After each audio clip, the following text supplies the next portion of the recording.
जो खाली हाथ आया है वो खाली हाथ जाएगा। ये तो सत्य है, लेकिन खाली हाथ आया है व्यक्ति खाली हाथ जाएगा, बात सिर्फ यही तक नहीं है।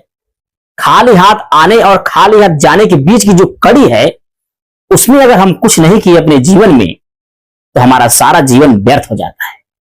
आज हम यही समझेंगे कि लोग बोलते हैं कि खाली हाथ आना है और खाली हाथ जाना है, तो जीवन में करे क्या।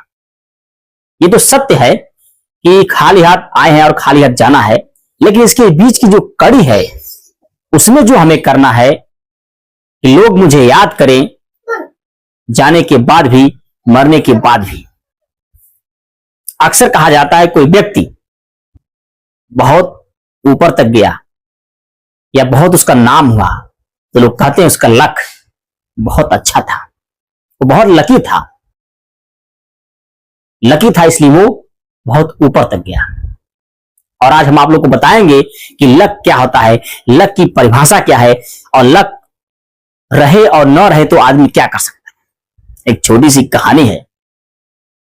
एक ऊंट रहता है, ऊंट आप लोगों ने देखा होगा, और उसका एक छोटा सा बच्चा रहता है।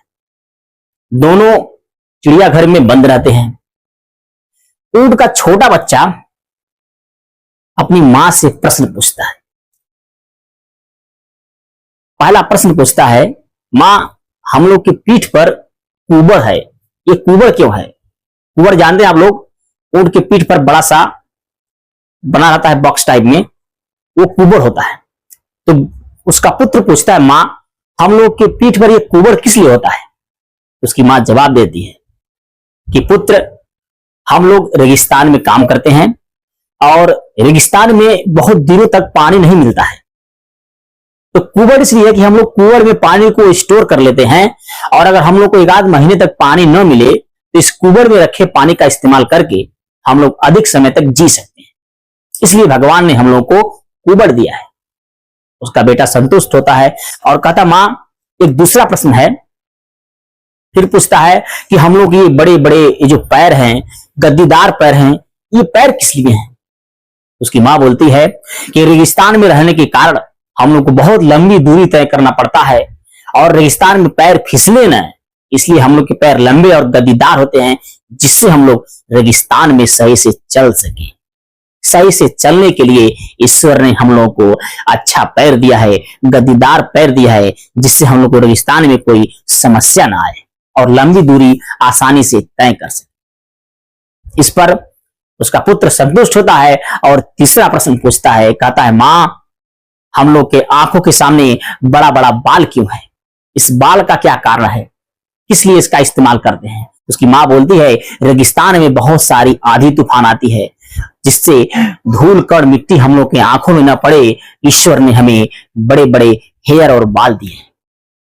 उसका बेटा संतुष्ट होता है और कहता है, मां एक आखिरी और लास्ट प्रश्न। और ये आखिरी प्रश्न उसकी मां को चित्त कर देता है, कोई जवाब नहीं दे पाती है। बोलता है, मां हम लोग के पास बड़े बड़े कुआं हैं पानी को स्टोर करने के लिए, बड़े बड़े पैर हैं रेगिस्तान में चलने के लिए, और बड़ी बड़े बाल आंखों पर है, जिससे हम लोग की आंखों में कुछ पड़े ना। इतना कुछ क्वालिटी होने के बाद भी हम लोग यहां जू में क्या कर रहे हैं? उसकी माता के पास कोई जवाब नहीं मिलता है। पूछता है, इतना कुछ गुण होने के बाद भी हम लोग चिड़ियाघर में बंद क्यों हैं? यहां हम लोग का क्या काम है? बात वही लक की है। अगर आपके पास लक है और अगर आप सही जगह पर नहीं है तो आपकी बुद्धि का इस्तेमाल नहीं किया जाएगा। आपके पास बहुत गुण है, बहुत सारी डिग्रियां हैं, बहुत सारा जानकारी है, लेकिन अगर आप सही जगह पर नहीं होंगे तो सारा जानकारी, सारा ज्ञान आपका व्यर्थ है। जिस तरह उस ऊंट का होगा, सब कुछ होने के बाद भी आज वो चिड़ियाघर में बंद है, उसी तरह आप भी कहीं ऐसे बंद हो जाएंगे कि आपका लक, आपका शिक्षा, आपकी जानकारी धरी की धरी रह जाएगी। तो कोशिश करिए आपको वो प्लेटफॉर्म मिले जिससे आप अपनी शिक्षा को, अपने अंदर उपस्थित समस्त जानकारी को एक दूसरे तक पहुंचा सके। अपने अंदर की जानकारी को जानने की कोशिश करिए। जब आप स्वयं में, आपको लगेगा कि आप स्वयं में जानकार हैं,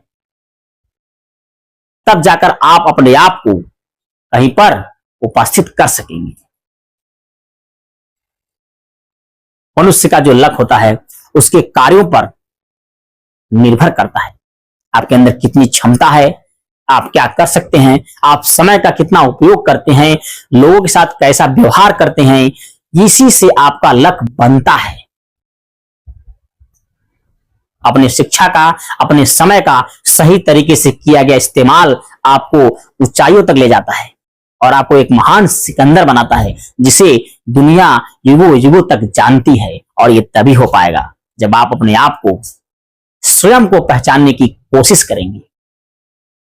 एक छोटी सी और बात बताना चाहेंगे। एक अध्यापक कई सारे बच्चों को पढ़ाता है और कई सारी जानकारी भी देता है और साथ ही साथ ये बताता है कि आप तंबाकू का सेवन मत करिए, मदिरा का सेवन मत करिए, सिनेमा घरों में कम जाइए, अपने समय का दुरुपयोग न करिए। लेकिन वही शिक्षक अपने आप को समझा नहीं पाता है। हमारे कहने का आशय यह है कि अगर आप किसी दूसरे को समझा रहे हैं लेकिन खुद को नहीं समझ रहे हैं तो यह भी सबसे बड़ा एक निगेटिव पॉइंट है। अपने आप को समझाने के साथ साथ दूसरे को समझाना सबसे अच्छी बात है। अपने आप को भी समझाना सबसे बड़ी बहादुरी की बात है। अगर प्रत्येक व्यक्ति अपने आप को समझा ले कि मुझे ये नहीं करना है, मुझे सही रास्ते पर चलना है, मुझे सबका सहयोग करना है, मुझे समाज में अच्छी सीख देनी है, तो उसी दिन से दुनिया अपने रास्ते पर, सही रास्ते पर चलेगी। लेकिन हम दूसरों को समझाने के लिए अपने खुद नहीं समझ पाते हैं और तमाम तकलीफों को जन्म देते हैं। ये समझ और नासमझ के बीच का एक कड़ी है। तो दुनिया में खाली हाथ आए हैं, लेकिन खाली हाथ जो जाने की बात है उसको थोड़ा बदलिए, समाज में कुछ ऐसा कार्य करिए कि आपके जाने के बाद भी उसका छाप इस समाज पर पड़ा रहे, लोग उससे सीख लें कि आपने कुछ यहां दे कर गया है। और ये तभी हो पाएगा जब तक आप स्वयं को पहचानने की कोशिश नहीं करेंगे, तब तक सारा शक्ति, सारा सामर्थ्य आपका विफल है। खुद को समझिए, खुद को परखिए, फिर दूसरों को समझाने की कोशिश करिए।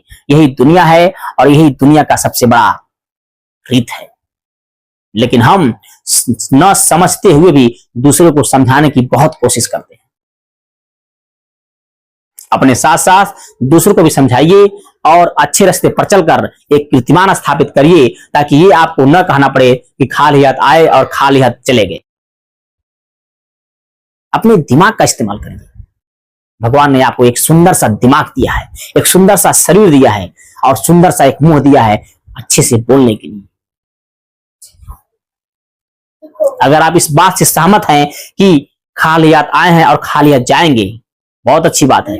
लेकिन इस दोनों के बीच के कड़ी के बीच जो जीवन है, जो जीवन का उतार चढ़ाव है, जो जीवन में परेशानियां हैं, जो जीवन में खुशियां हैं, जो जीवन में मंजिलें हैं, जो दुनिया में जो कार्य हैं, उसको करने के लिए आप जो कड़ी मेहनत करते हैं, उसकी बात हम कर रहे हैं। मरना तो निश्चित है, क्योंकि जब कर्ण ने कहा श्री कृष्ण भगवान से कि हे वासुदेव, हे मधुसूदन, जो कल सभा में दुर्योधन ने आपकी बेइज्जती की, उसके लिए मैं माफी चाहता हूं। माफी के लिए अगर मेरा अंग देश आपको दान देना पड़े तो मैं इसके लिए भी तैयार हूं, लेकिन मेरे मित्र दुर्योधन को आप माफ कर दीजिए। इस पर कृष्ण मुस्कुराते हुए बोलते हैं, हे कर्ण, तुम्हें किसी चीज की देने की आवश्यकता नहीं है। मृत्यु तो सबकी निश्चित है, प्राण तो मैं सबका लूंगा, लेकिन सबका समय मैंने निश्चित कर दिया है। मृत्यु तो सबको निश्चित है, लेकिन उसके बीच में जो कार्य करना होता है वो सबसे बड़ी बात होती है। वही हम आपको बताना चाहते हैं कि खाली हाथ आने और जाने के बीच की जो कड़ी है उसमें बदलाव करिए, उसमें कुछ कार्य करिए, समाज में कुछ सीख दीजिए, कुछ अच्छे कार्य करिए। अगर हो सकता है तो कुछ न कुछ करने की कोशिश करिए। अगर नहीं हो सकता है तो एक दूसरे की सहायता करिए। अगर आप इतना समझ चुके हैं कि हमें कुछ लेकर नहीं जाना है तो नहीं लेकर जाना है, तो उसी चीज का हम इस समाज में कार्य करके जाएं, लोगों को समझा करके जाएं, कुछ पदचिन्ह छोड़ करके जाएं, जिससे समाज में निरंतर उससे सीख मिलती रहे। यही हमारे जीवन का लक्ष्य होना चाहिए। बात है लक की, तो लक की बात तब समझ में आती है जब आपके अंदर गुण रहे और उसे आप सही तरीके से इस्तेमाल कर लीजिए। लक तो व्यक्ति अपने मेहनत पर, अपने परिश्रम पर बनाता है। यदि आपके अंदर वो लगन है और प्रतिष्ठा है, वो आपके अंदर बल है, पराक्रम करने का साहस है, तो एक दिन जरूर आपके अंदर से बाहर निकल करके आएगा। हाँ, अगर लक की बात करें तो किसी किसी व्यक्ति को सफलता जल्दी मिल जाती है, तो उसने ऐसा प्लेटफॉर्म बनाया। अभी मैंने आपको बताया ऊंट और उसके पुत्र वाली बात, कि अगर आपके अंदर योग्यता है, आपके अंदर काबिलियत है, लेकिन अगर आप सही जगह पर नहीं हैं, तो आपको सफल होने में थोड़ा समय लगता है, लेकिन सफल आप जरूर होंगे। कोशिश करिए कि आप जहां पर रहिए, जिस समाज में रहिए, जिस व्यक्ति के पास रहिए, वो सफल होना चाहे। क्योंकि कहा गया है कि निरंतर व्यक्ति के अंदर निगेटिव बात आने से व्यक्ति का सारा शरीर, सारा समाज नकारात्मक हो जाता है। और वही व्यक्ति अगर किसी अच्छे व्यक्ति के साथ रहता है, अच्छे दिमागदार व्यक्ति के साथ रहता है, तो उसका दिमाग के साथ साथ उसका शरीर भी सकारात्मक हो जाता है। एक स्वस्थ व्यक्ति के मस्तिष्क में स्वस्थ मन का वास तभी होता है जब वह ऐसे माहौल में रहे, ऐसे समाज में रहे कि जहां पर लोग आगे बढ़ने के लिए उत्सुक हों, अच्छे कार्य करने के लिए लोग उत्सुक हों।